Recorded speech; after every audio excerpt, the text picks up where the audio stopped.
إذا مشاهدينا الأكارم، هذه انتقالة إلى المؤتمر الصحفي الخاص بوزير الخارجية الإيراني ونظيره اللبناني من لبنان.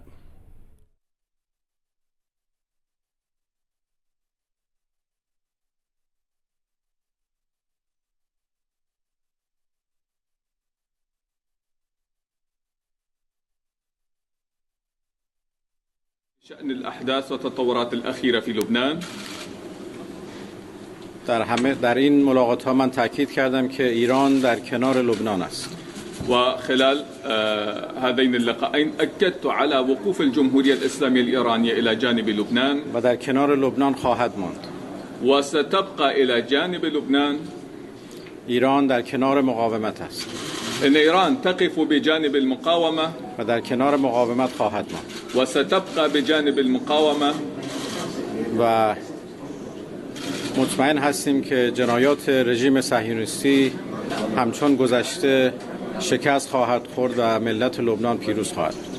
وواثقون من أن جرائم الكيان الإسرائيلي سوف تبوء بالفشل كما فشلت في الماضي، وأن الشعب اللبناني سيخرج منتصرا. متشكرم. شكرا.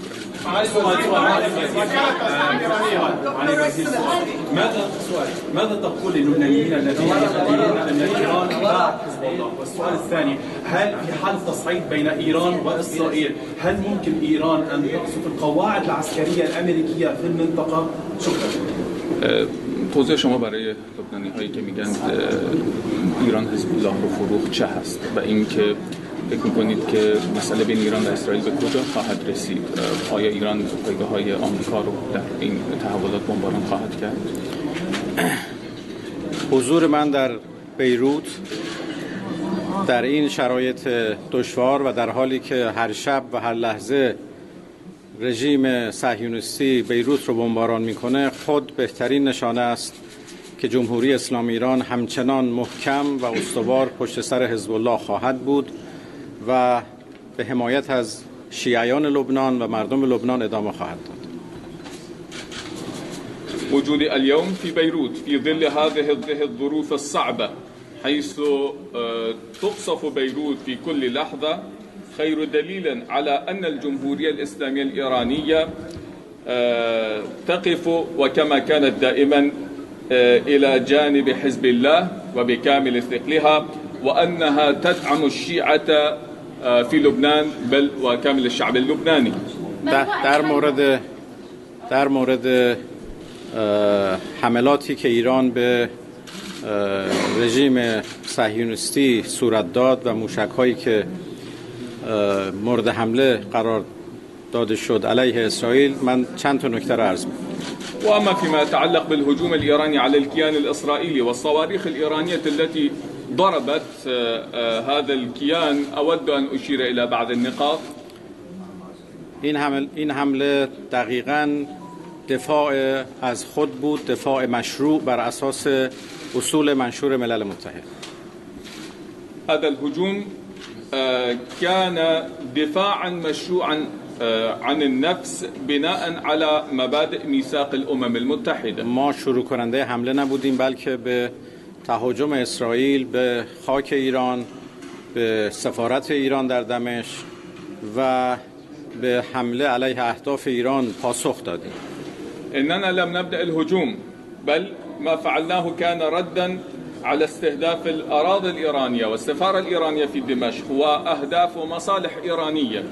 برخلاف اسرائیل که اهداف مردمی و خانه‌های مردمی و مسکونی و زنان و کودکان رو مورد حمله قرار میده، ما فقط به مراکز نظامی و امنیتی اون رژیم حمله کردیم. وخلافا للكيان الإسرائيلي الذي يستهدف المدنيين والمناطق السكنية والنساء والأطفال، ما استهدفنا سوى المراكز العسكرية والأمنية للكيان. ما قصد ادامه نداریم مگر اینکه رژیم صهیونیستی بخواد ادامه بده حملات خودش. لا خطط لدينا للاستمرار إلا إذا قرر الكيان الإسرائيلي مواصلة هجماته. اگر اسرائیل هر گونه اقدام دیگری علیه ایران بکنه، اقدام ما از اون سخت‌تر خواهد بود و ما حتما پاسخ خواهیم داد. وإذا اتخذ الكيان الإسرائيلي أي خطوة وإجراء ضدنا ردنا سيكون أقوى وسنرد عليه. پاسخ ما متناسب و کاملا حساب شده خواهد بود. وردنا سيكون متناسبا كاملا ومدروسا بشكل كامل. هل حملتوا التطمينات للبنانيين فيما يتعلق ربما بصفقة تتحدث عن وقف إطلاق النار أم أنها مجرد زيارة عادية؟ سفر شما یک سفر عادی و روتین هست یا در واقع پیام‌هایی در خصوص اطمینان خاطر به لبنانی‌ها برای برقراری آتش بس دارید؟ شرایط لبنان یک شرایط عادی نیست که سفر من یک سفر عادی باشه.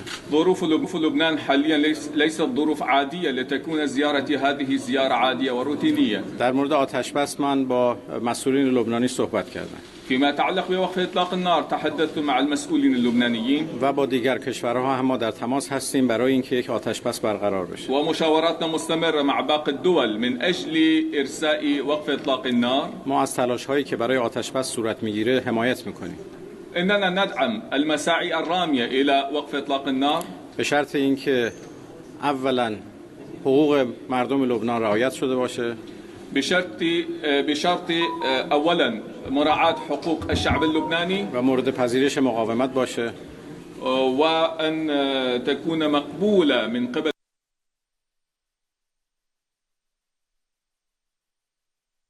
يكون متزامنا مع وقف إطلاق النار في غزة. از همه شما بسیار متشکرم. وأشكركم جميعا. Sir, what is your message to Israel?